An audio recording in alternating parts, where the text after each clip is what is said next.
नमस्कार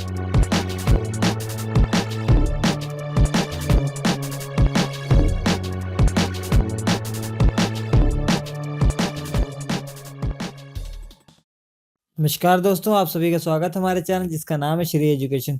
तो दोस्तों आज के इस वीडियो हम देखेंगे 2 फरवरी को जो एग्जाम हुआ था एसएससी सीएचएसएल का, उसमें जो मैथमेटिक्स के क्वेश्चन आए थे उनको हम देखेंगे। ये जो फर्स्ट शिफ्ट में क्वेश्चन आए थे वो हमारे पास है, उनको हम देखते हैं।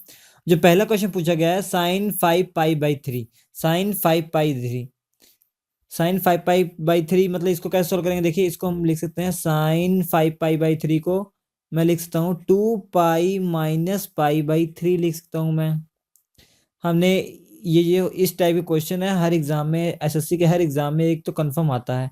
हमने जितने भी रिव्यू किए हैं उनमें देखा एक क्वेश्चन तो आया हुआ है। तो यहाँ पर एक आई बटन होगा, उस पर क्लिक करके आप हमारे जो ट्रिग्नोमेट्री का जो इस टाइप के क्वेश्चन आते हैं वो देख सकते हैं, पूरी सीरीज है। तो उसको आपको कौन सा समझ आ जाएगा। वैसे मैं समझा देता हूँ। हम जानते हैं पाई का मतलब ये आप सब जानते होंगे 180 डिग्री होता है। पाई मतलब 180 डिग्री, तो 2 पाई मतलब 360 है। तो देखिए 2 पाई मतलब ये क्या है, इवन मल्टीपल ऑफ पाई/2 है। 4 इंटू पाई/2 कर सकते हो ना। ये इवन मल्टीपल ऑफ 90 है। अगर इवन मल्टीपल ऑफ 90 होता है तो sine something plus minus something, ये समथिंग ही रह जाता है, मतलब साइन ही रह जाएगा। तो साइन पाई/3 हो जाएगा। ठीक है, sine 2 pi minus theta is equal to sine theta हो जाएगा, अगर ये इवन मल्टीपल ऑफ पाई हो या इवन मल्टीपल ऑफ पाई/2 हो। आप कंसेप्ट समझ जाएंगे, वहां पे जो वीडियो देखेंगे तो पूरे अच्छे समझ जाएंगे। ठीक है, मैं बता देता हूँ। वैसे अगर कभी भी आप साइन 2 पाई - थीटा या कुछ भी माइनस थीटा प्लस थीटा करें, उनमें अगर ये इवन मल्टीपल ऑफ पाई/2 है तो no change, there will be no change. अगर ये ऑड मल्टीपल हो तो चेंज हो जाएगा। अब देखेंगे ये प्लस होगा या माइनस होगा, इसके लिए देखेंगे किस क्वाड्रेंट पे है ये। अब 2 पाई माइनस पाई/3 ये फोर्थ क्वाड्रेंट में है, देख सकते हैं आप कैसे। 2 पाई तो यहाँ पर होगा, माइनस पाई/3, पाई/3 का मतलब क्या होता है 60 डिग्री माइनस कर दिया। 60 डिग्री माइनस करेंगे तो ये 300 डिग्री यहाँ पे आएगा। और यहाँ पे साइन की वैल्यू नेगेटिव होती है तो यहाँ पे क्या हो जाएगा, माइनस हो जाएगा। और साइन पाई/3 मतलब साइन 60 की वैल्यू जो होती है वो होती है √3/2। तो ये कितना हो जाएगा, -√3/2। आपका ये आंसर हो जाएगा। ठीक है, देखिए जो दूसरा क्वेश्चन दिया है, if the radius of circle increase by 15% then, अच्छा उसके एरिया में कितना बदल जाएगा। देखिए ये सर्कल है, सर्कल का रेडियस दिया हुआ, हम सर्कल के रेडियस को बढ़ाएंगे तो इसका एरिया तो बढ़ेगा ही बढ़ेगा। इसका एरिया क्या होता है, एरिया इसका यही तो होता है πr²। अगर रेडियस को बढ़ाएंगे तो इसका एरिया बढ़ेगा। ठीक है, अब याद रखिए कोई भी क्वांटिटी है, कोई भी एक क्वांटिटी है वो दो चीज़ों का प्रोडक्ट है। दो चीज़ों का क्या प्रोडक्ट है। अब जैसे रेक्टेंगुलर आपका दिया हुआ है, इसकी साइड ए है, इसकी साइड बी है। तो इसका एक लेंथ, इसकी लेंथ को हमने बढ़ा दिया R1% बढ़ा दिया। ठीक है, और इसकी ब्रीथ में भी R1% बढ़ा दिया। अब पूछा गया इसके एरिया में कितना परसेंट इंक्रीमेंट आएगा। वो जो टोटल इंक्रीमेंट होगा ऐसे निकालेंगे शॉर्टकट से, R1 plus R2 plus R1 into R2 upon 100, इस तरीके से निकालेंगे। ठीक है, दो चीजें अगर प्रोडक्ट में है, दोनों में इंक्रीमेंट हो रहा कुछ परसेंट, तो जो ये वाली क्वांटिटी है टोटल, जैसे एरिया है, इसमें कितना इंक्रीमेंट आएगा, इसका इंक्रीमेंट प्लस इसका इंक्रीमेंट प्लस इसका इंक्रीमेंट इंटू इसका इंक्रीमेंट अपॉन 100। मैं भी प्रूफ करके बता दूंगा आपको। वैसे ही देखिए पाई, इसको मैं लिख सकता हूँ पाई इंटू आर लिख सकता हूँ। आर में 15% चेंज है, इसमें भी 15% चेंज है, तो टोटल इंक्रीमेंट कितना आ जाएगा, 15 प्लस 15 प्लस 15 इंटू 15 अपॉन 100। तो ये हो जाएगा 30 प्लस 15 इंटू 15 225 अपॉन 100। तो कितना जाएगा 32.25% आंसर आ जाएगा। ठीक है, तो ये आपका आंसर आ जाएगा 32.25% आ जाएगा आपका। मैं प्रूफ करके बता देता हूँ। जैसे देखिए ये 100 है, मान लिया कोई वैल्यू 100 है। अब एक बार इंक्रीमेंट किया तो इसमें कितना आ गया, एक बार मैंने उसमें 10% इंक्रीमेंट कर दिया, मैंने मान लिया 10% इंक्रीमेंट कर लिया। तो 10% इंक्रीमेंट करेंगे तो कितनी हो जाएगी, ये 110 हो जाएगी। फिर मैंने 10% इंक्रीमेंट कर दिया, देखिए ना, पहले इसमें 10% इंक्रीमेंट, फिर इसमें 10% इंक्रीमेंट, अब टोटल इंक्रीमेंट ना। तो 10% इंक्रीमेंट किया 110 हो गया, फिर इसमें 10% इंक्रीमेंट किया तो कितना हो जाएगा ये 110। तो ये आपका हो जाएगा इसका 110 पहले का है, 10% बढ़ाया तो कितना बढ़ा है, 11 बढ़ गया, तो कितना हो जाएगा, 121 हो गया। ठीक है।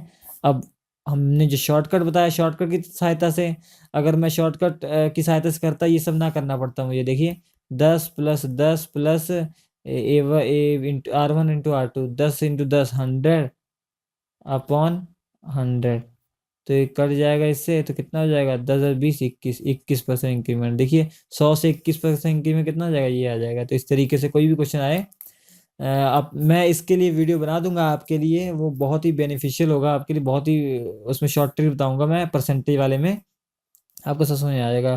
परसेंटेज कोई भी क्वेश्चन हो बहुत आसानी से आप कर लेंगे। अब किसी भी चीज में इस टाइप इस ये शॉर्ट ट्रिक कब काम आती है, किसी भी चीज में 2 बार लगातार इंक्रीमेंट हो, या कोई भी चीज है वो 2 चीजों का मल्टीपल हो, या किसी का स्क्वायर हो, इसमें ये काम आता है। अब जैसे आपसे पूछा जाए, एक शर्ट है, एक शर्ट है, उसको मैं मार्केट में खरीदने गया, उसमें 100% 50% का डिस्काउंट मिला, फिर उस डिस्काउंट पे भी इतना परसेंट डिस्काउंट मिल गया, तो टोटल डिस्काउंट कितना हुआ, तो इसी तरीके से निकालेंगे। ठीक है, बहुत आसानी से हो जाएगा। ये बहुत क्वेश्चन, इसमें कुछ सॉल्व करने लायक है ही नहीं। A - B का होल स्क्वायर ये पूछा गया था, कुछ क्वेश्चन है क्या, 16x² + 25y² माइनस 4×5 = 20 40xy हो जाएगा। ठीक है, ऐसी टाइप का था। ये अच्छा क्वेश्चन पूछा गया था। अब 2 पॉइंट दिए हुए हैं, ठीक है, 2 पॉइंट दिए हुए हैं, ये कोई लाइन थी ऐसे, एक पॉइंट इस लाइन का दिया हुआ है x, y, वो वैल्यू दी हुई थी, यहाँ पर वैल्यू याद नहीं तो मैंने यही मान लिया। ठीक है, x1, y1 दिया हुआ है। अब बोला गया है जो ये लाइन है, इस ये किसी लाइन पे ये 2 पॉइंट है, ये पॉइंट जो है एक्स एक्सिस को किसी पॉइंट पर काट रहे हैं, एक्स एक्सिस को किसी पॉइंट पे काट रहे हैं। इसको मैंने x2, y2 मान लिया, सही रहेगा ना, x2, y2, ये किसी पॉइंट पे काट रहे हैं, जिस पॉइंट पे काटेंगे वहां पे देखिए x, 0 हो सकता है ना कोई पॉइंट। अब ये बोला गया इसको ये किस रेशियो में बांटेगा, m/n में बांट रहा है ऐसे, तो ये पूछा गया था, मतलब ये लाइन, इस लाइन को, ये दोनों पॉइंट जो है मिला के जो लाइन बन रही है, उसको जो हमारा एक्स एक्सिस है किस रेशियो में बांट रहा है। तो ये बहुत ही इजी क्वेश्चन होते हैं, डायरेक्ट देखो कैसे करेंगे। इसको मैंने ऐसे खींच दिया ऐसे पूरा, इसको भी मैंने खींच दिया। ठीक है, अब ये बता सकते हैं आप, ये जो पॉइंट होगा, ये पॉइंट, ये डिस्टेंस कितनी होगी, यहाँ से लेकर यहाँ तक की, यहाँ से लेकर यहाँ तक की डिस्टेंस x2 तो होगी, यहाँ से लेकर डिस्टेंस कितनी होगी, x1 तो होगी। ठीक है, ये हो जाएगी। और ये जो डिस्टेंस होगी टोटल, ये वाली लेंथ कितनी होगी, ये y2 लेंथ होगी, और ये लेंथ कितनी होगी, ये y1 लेंथ होगी।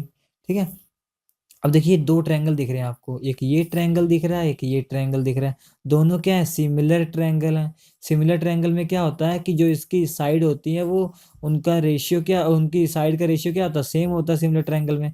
मतलब इसकी साइड ये वाली और इसका रेशियो वही होगा m/n का, जो इसके कोरस्पोंडिंग ये वाली लेंथ का ये वाली लेंथ का है, इसका इस लेंथ का इस लेंथ का, ये y1 का और y2 का, y1 का और y2 का।